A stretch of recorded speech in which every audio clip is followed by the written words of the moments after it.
Hello, I'm Dr. Patty Ford. Thank you for coming to my YouTube. And I'm going to talk to you today about how the art of discipline can actually work against you when you're trying to invest in your health or follow any sort of plan.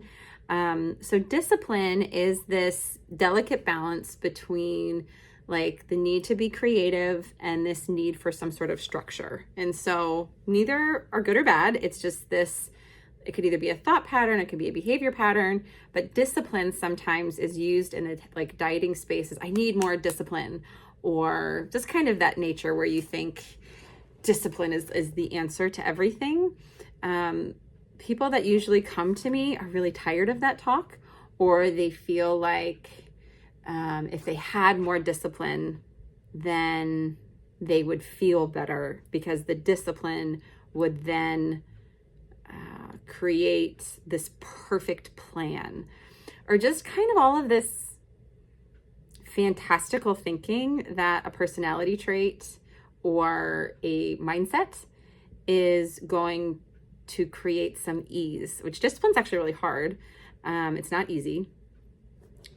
Sometimes when I work with people, they're very resistant to discipline because what has happened is the act of structure feels really controlling, key feels really controlling, or it's really inconvenient. Inconvenient is uncomfortable, and any sense of discomfort reminds the body of something else. The body holds lots of stories. And so when I work with people who are typically resistant, or their mindset patterns or their body is resistant to this sense of creativity and balancing structure,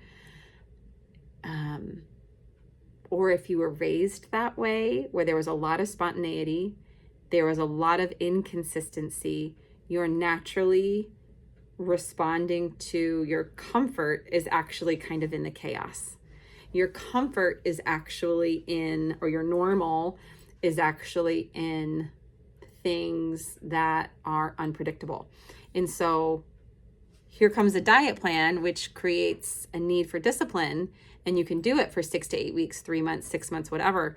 But then when it comes to the true transformation of a healthy sense of structure, it's so uncomfortable, meaning it's so out of my norm or what I'm used to, you don't stick with it. But then the diet industry blames you for saying you don't have enough discipline. So it's this really interesting conversation where if you tend to be resistant to rules or to regulations because you're a creative thinker, then you want to find something that intuitively feels like your idea. And it feels like you're trying to trick yourself, but you're trying to find something that goes along with your nervous system.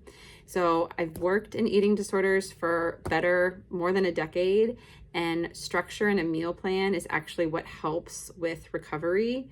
Yet sometimes it's so hard because you grew up in an environment where there was no structure, or the structure felt traumatic or felt forced, and that feels unsafe. And so you're doing everything in your power to work against it.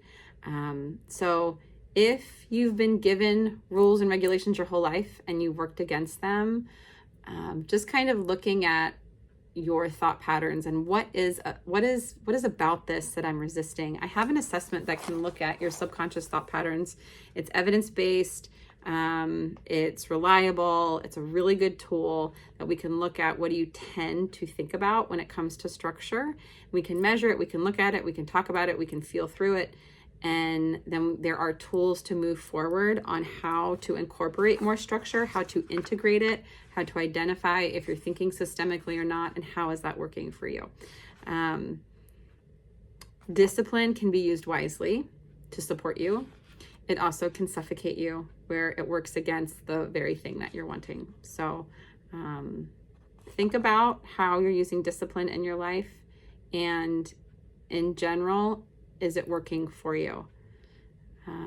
If it's working against you, then it's time to pause and rethink what plan you want to follow. Hope this helps.